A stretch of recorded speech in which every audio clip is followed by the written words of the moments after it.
শখের আইডিটা আর থাকলো না। অনেক শখের আইডিটা তৈরি করেছিলাম, হ্যাকারে তাও হ্যাক করে নিল।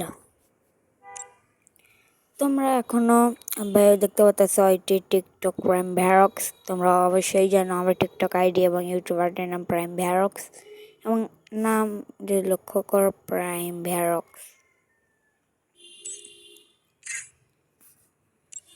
এমন পোস্ট করেছিলাম ভিডিও করতে মনে নাই।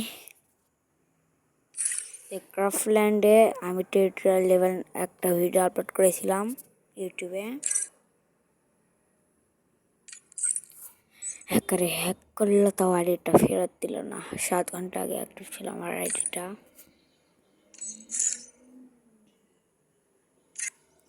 একে ইভোটাও বের করেছিলাম কালকে।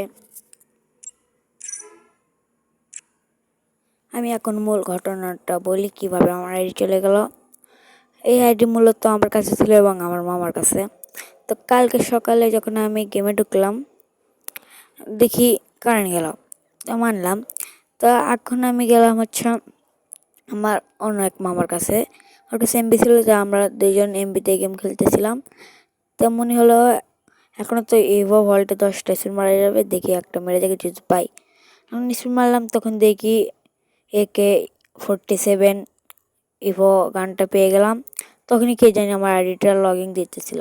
এই আইডিটা শুরু ছিল আমার মামা এবং আমার কাছে, কিন্তু কে আইডিটা লগইন করতেছিল আমি বুঝতে পারলাম না। এবং যার থেকে আইডি কিনেছিলাম তারও ফোন দিলাম, তার কাছেও আমার আইডি নেই এবং আমি তারপর বুঝতে পারলাম না আমার আইডি কার কাছে। তো এভাবে তোমরা ভরসা দাও যেন আর এই আইডিটা বড় করতে পারি, যদি আইডিটা পাই। আল্লাহর কাছে অনেক দোয়া করো সবাই যেন আমার আগের আইডিটা আমি ফেরত পাই।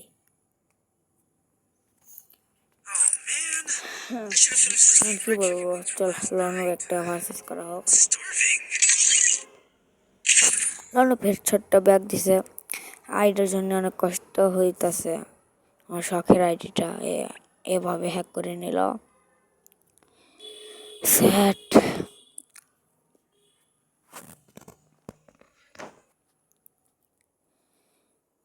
তোমরা হয়তো বুঝতে পারবা কোনো প্লেয়ার যদি তার শখের আইডিটা হারায় তখন তার মনের ভিতরটা কেমন হয়।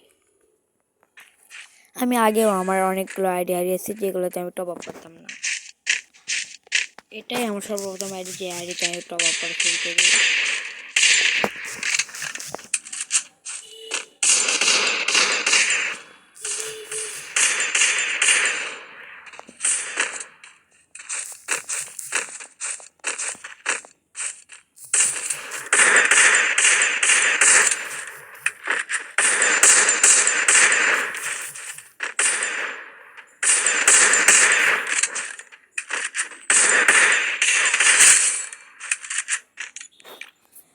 তো তোমরা সবাই দোয়া করো আল্লাহর কাছে আমার আইডিটা যেন আমি খুব তাড়াতাড়ি ফেরত পাই।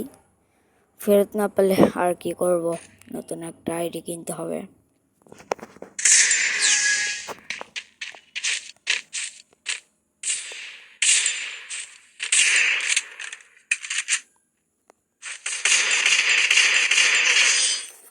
মেরে দিল, কোনো ব্যাপার না। প্লিজ তোমরা সবাই আল্লাহর কাছে দোয়া করো, তোমাদের জন্য মঙ্গল কামনা।